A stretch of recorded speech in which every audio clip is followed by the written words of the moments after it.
अगर आप टेरेस में गार्डनिंग करते हैं या किचन गार्डन में सब्जियां वगैरह लगाते हैं तो देखिए मेरे हाथ में जो ये है ना, ये बहुत ज़्यादा कॉमन प्रॉब्लम है, सबके पास जो है ये आती है। और ज़्यादातर ये जो दिक्कत है बरसातों के बाद आती है। और किस तरह से इसको निपटा जाए, अगर इनसे हम नहीं निपटेंगे ना तो हमारे हरे भरे जो पौधे हैं, हरे भरे सब्जियों के लदे हुए जो पौधे हैं ना, सारे ख़राब हो जाएंगे। हेलो जी, स्वागत है आप सबका मेरे टेरेस गार्डन में। और आज सुबह सुबह फिर से आ गई हूँ मैं अपने हरे भरे छत पे। तो देखिए सब्जियाँ कितनी अच्छी लहरा रही है, लेकिन मेरे 2 गमलों में है स्नेल्स, जो मैंने आपको स्टार्टिंग में ही वीडियो में दिखा दिया कि स्नेल्स का जो है ना अटैक हो गया है। और सुबह सुबह हर गमले को चेक करती हूँ तो सिर्फ 2 गमलों में ही ये अटैक हुआ है, और जिनमें मैंने छिड़काव किया था राख का। लेकिन राख से थोड़ी सी जो है वो मेरी ये प्रॉब्लम सॉल्व हुई थी, लेकिन 2 से 3 बार अगर हम राख का छिड़काव करेंगे तभी ये प्रॉब्लम जो है हद तक हटेगी। लेकिन कुछ और चीज़ें भी ऐसी हमारे किचन में होती है जिसके कारण जो है ये पूरी की पूरी समस्या जो है ना ख़त्म हो जाती है। तो देखिए एक तो मेरा ये वाला गमला है, इसमें जो मैं आप कद्दू दिखा रहे थे ना, तो ये बेल उसी से जा रही है, और एक और बेल इसमें है घिया की।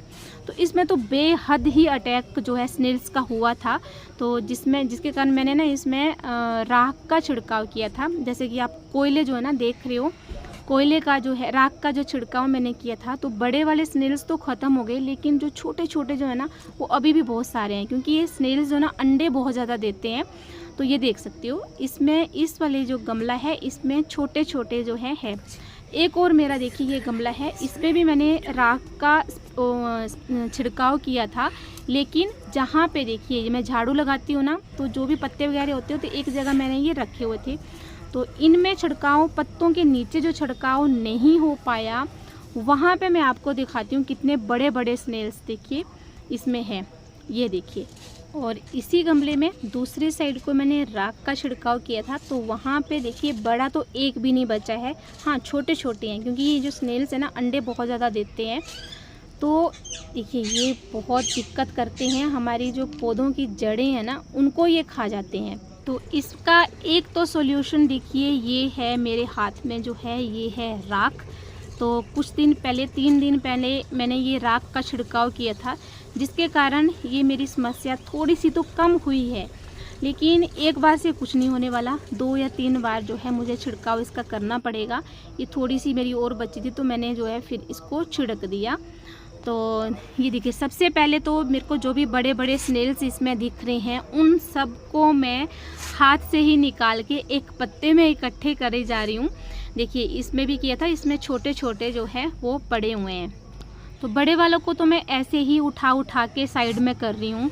और इसके साथ साथ जो इसमें घास वगैरह हैं, देखिए गर्मियों में जो है हम घास वगैरह डालते हैं जान के, पानी की कमी ना, ताकि हमारे पौधों में ना होए।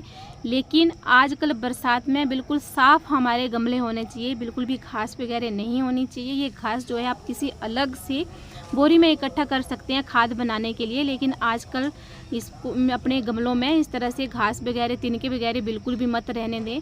हालांकि देखिए इसी गमले में जो स्नेल्स लगे हुए हैं ना, इसी गमले में तोरी की बेल भी देखिए कितनी अच्छी तोरी लगी हुई है, भिंडी लगी है, ये हरे वाले बैंगन लगे हैं, साथ में पर्पल कलर के बैंगन लगे हैं। तो एक ही कंटेनर में देखिए इतनी सारी जो है सब्जियां मेरी लगी हुई है।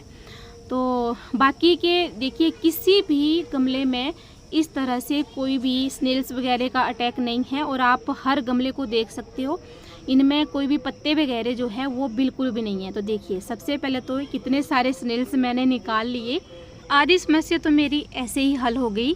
और इन स्नेल्स को मैं फेंकने वाली हूँ बहुत दूर। और देखिए देखने में ऐसे लगता है कि मरे हुए हैं, लेकिन हिल रहे हैं ना, क्योंकि ये जीवित होते हैं। इनकी जो सर होता है ना वो अपने अंदर ये घुसा लेते हैं, और बाहर से सिप्पी जैसे लगते हैं, जो कि ऐसा लगता है कि मरा हुआ है, लेकिन ये मरे हुए नहीं होते हैं, ये जीवित होते हैं और बहुत ही डेंजरस होते हैं।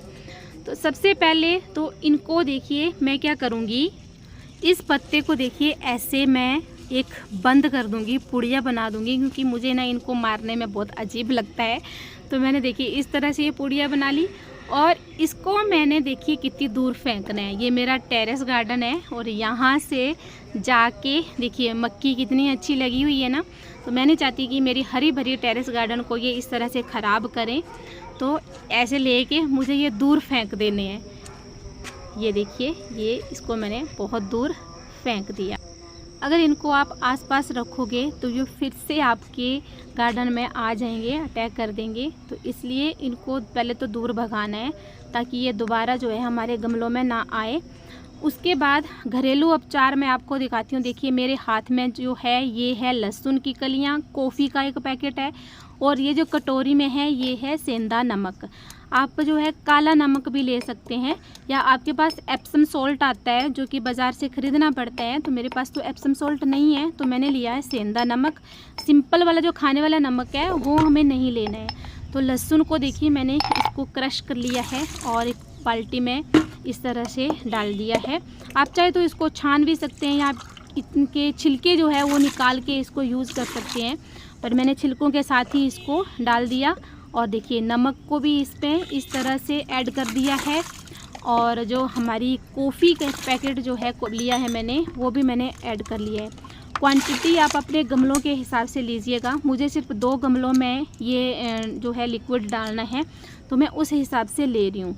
अगर आप छोटे से गमले में डाल रहे हो, क्योंकि मेरे गमले कंटेनर का जो साइज़ है वो बड़ा है काफ़ी, तो मैं उस हिसाब से बना रही हूँ। आप अपने कंटेनर के साइज़ के हिसाब से जो है ये चीज़ें लीजिएगा। देखिए कॉफ़ी भी हमारे किचन में होती है, लहसुन हमारे किचन में होता है, और जो व्रत वाला नमक होता है सेंधा नमक, वो भी हमारे किचन में होता है। अगर आपके पास सेंधा नमक नहीं है तो आप इसकी जगह काला नमक भी ले सकते हैं, या आपके पास एप्सम सॉल्ट है तो आप वो भी ले सकते हैं। तो फुल लिक्विड देखिए मैंने बना लिया है। पहले तो मैंने इस गमले में जो घास मैंने रखी थी ना, वो मैंने निकाल ली। जो पत्ते वगैरह डाले थे वो मैंने सारे हटा दिए। उसके बाद फिर मैंने स्नेल्स, जो बड़े बड़े स्नेल्स थे, उनको मैंने हटा लिया, और अभी मैं ये लिक्विड इसमें ऐड कर रही हूँ।